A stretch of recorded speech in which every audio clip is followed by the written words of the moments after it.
Assalamualaikum, saya Johar dari KKN kelompok 142. Saya di sini akan menjelaskan tentang solusi ekonomi dan keuangan Islam saat pandemi COVID-19. Sebelum dimulai, jangan lupa ya tombol like, subscribe, dan komennya ya kawan-kawan. Solusi ekonomi dan keuangan sosial Islam. Di antara solusi yang dapat ditawarkan dalam kerangka konsep dan sistem ekonomi dan keuangan sosial Islam adalah: pertama, penyaluran bantuan langsung tunai yang berasal dari zakat, infak, dan sedekah, baik yang berasal dari unit-unit pengumpul zakat maupun dari masyarakat. Khusus untuk zakat yang ditunaikan, penyalurannya dapat difokuskan kepada orang miskin yang terdampak COVID-19 secara langsung, sebagai salah satu yang berhak menerimanya, mustahik. Poin ini adalah skema filantropi ekonomi Islam yang memiliki potensi besar bagi perekonomian masyarakat. Namun sayangnya, realisasi zakat yang masuk ke Basnas masih jauh dari harapan.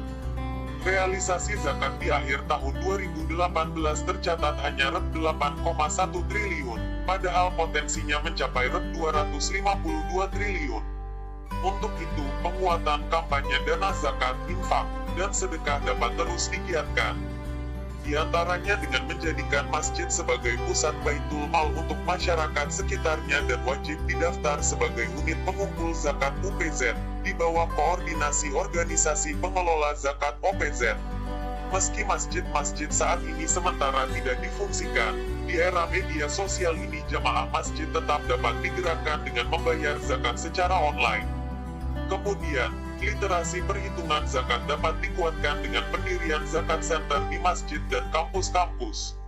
Selanjutnya, perlu menyerukan gerakan Solidarity Fund secara nasional dan besar-besaran yang dipimpin langsung oleh Presiden RI dan didukung oleh seluruh media mainstream nasional serta media sosial resmi pemerintah dan masyarakat. Kedua, penguatan wakaf uang baik dengan skema wakaf tunai, wakaf produktif maupun wakaf linket suku perlu ditingkatkan. Badan Wakaf Indonesia, BWI, perlu bekerja sama dengan lembaga keuangan syariah untuk mempromosikan skema wakaf ini agar dapat digunakan sebagian untuk pembangunan berbagai infrastruktur berbasis wakaf seperti rumah sakit wakaf RSW, khusus korban COVID-19, alat pelindung diri, APD, wakaf, masker wakaf, poliklinik wakaf, rumah isolasi wakaf RIW, pengadaan ventilator wakaf, universitas wakaf, dan lainnya. Manajemen wakaf harus dilakukan secara profesional, sehingga wakaf dapat dimanfaatkan secara berkelanjutan. Ketiga, bantuan modal usaha unggulan saat krisis. Di tengah-tengah krisis, tidak sedikit sektor usaha atau usaha mikro kecil menengah, UMKM, yang berjuang agar tetap eksis. Usaha ini seringkali sulit bertahan karena keterbatasan permodalan. Keberadaan UMKM sebagai kelompok non-muzaki adalah kelompok yang sangat rentan untuk jatuh ke dalam jurang kemiskinan dan kebangkrutan karena guncangan atau hantaman ekonomi. Oleh karena itu, pemberian modal pada usaha dijadikan sebagai sarana mengurangi dampak krisis.